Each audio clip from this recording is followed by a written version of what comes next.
As a road rep, I saw a lot of schools that all had these cheap, cruddy drum sets sitting in storage areas. You know, someone donated it to them, or they bought that and realized it was garbage or it wasn't that good and they upgraded, and then they just have this drum set sitting around collecting dust doing nothing. I love trying to find ways to make those useful. Hello, my name's Casey Dreamus. I'm a composer and music educator, and on this channel we talk about ways to help your music program thrive. I've had this idea for a really long time. Looks like Yamaha is making the same exact thing right now that I have always wanted to do. So it kind of inspired me to finally do it.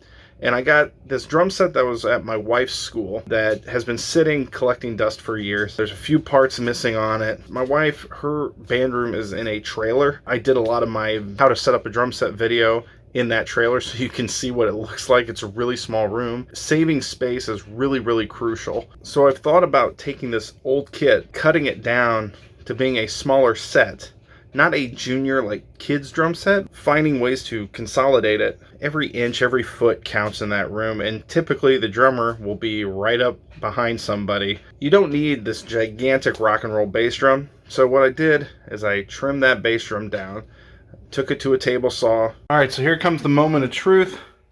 I got my little lock in there so that it won't move. So I've done this twice, and both times I did it where I would set where I was cutting, so the side I wanted off. So if I wanted this side chopped off of the drum, I would put it up against here, up against the break.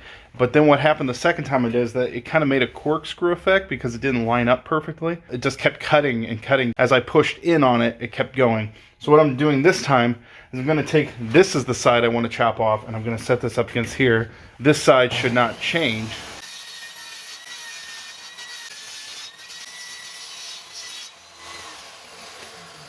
A much better success. That was like perfect. So now I just got to clean up the edges of this one. Yeah, this drum is going to be a tight fit, but I think it's going to be really good.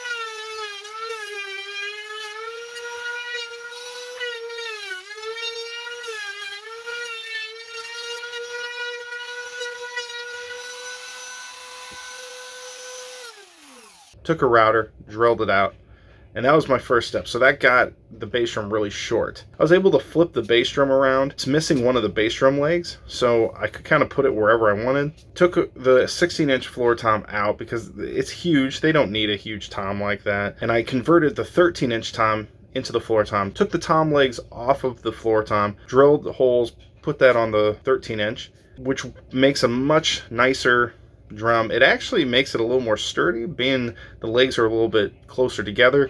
It seems to be a little bit sturdier, and it kind of makes it feel like it's a little bit nicer quality drum, ironically. To create a little more difference in the tom sound, since there's a 12 and a 13, I cut the shell of the 12.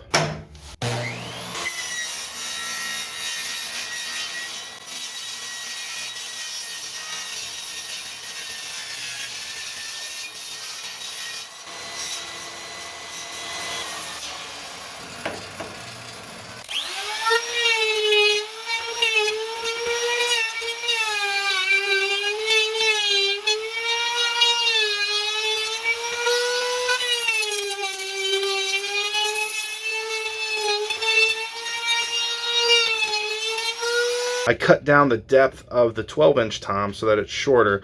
Two things for that. One, to just contrast between the 13-inch tom so that those are not sounding too close. The second is so that for a shorter kid, you can lower that, get it a lot closer to the bass drum than a big, deep, 10-inch or 12-inch tom. The wrap on that kit was not a real drastic sparkle, but it's a kind of a silvery sparkle.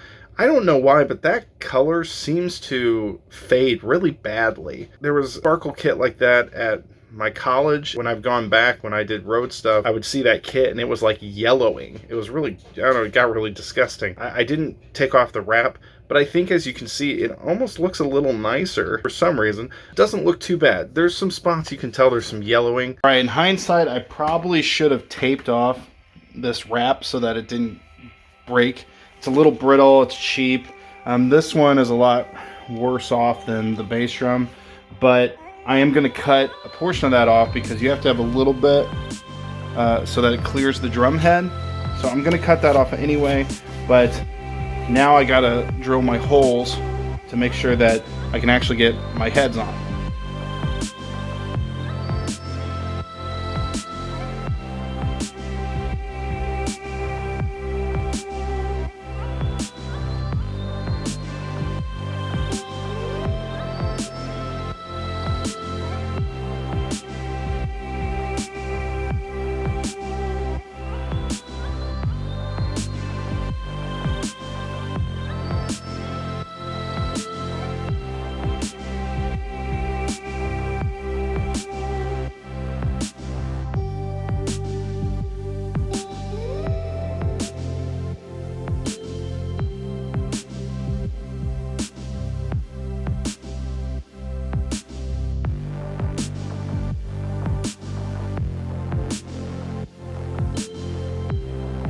I have to say I'm pretty happy with this. I'm excited to get it tuned up, play on it a little bit.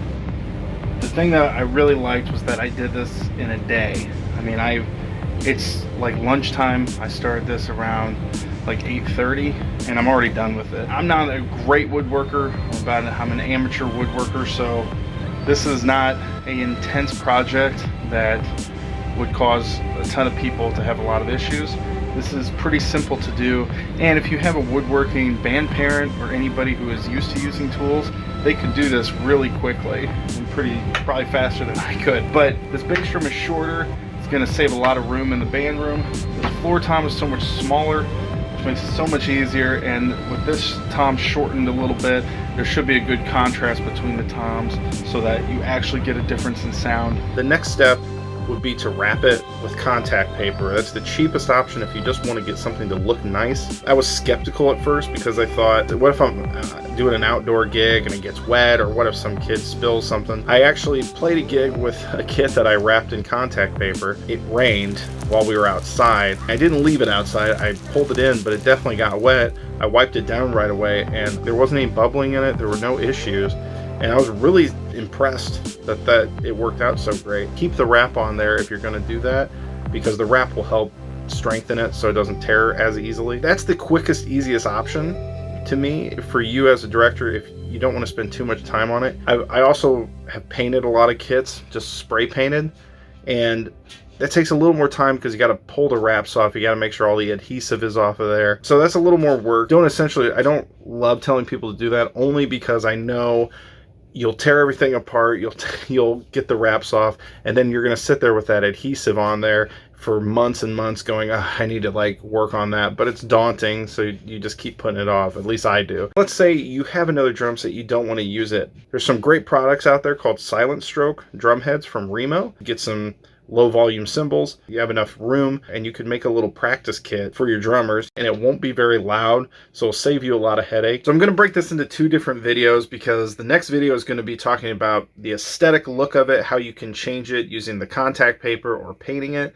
and then also some things that you can do to make it sound a little better on a budget. I also have another video that is going to come out where I convert a cheap drum set into something else you want to use in your band room. So keep an eye out for that. If you like this video, if it is helpful to you, please share it. If you know anybody who maybe has an old drum set, or band directors talking about needing a new kit versus their old kit, I would appreciate anybody who shares it, spreads the word that there are options out there. You don't have to just spend a ton of money.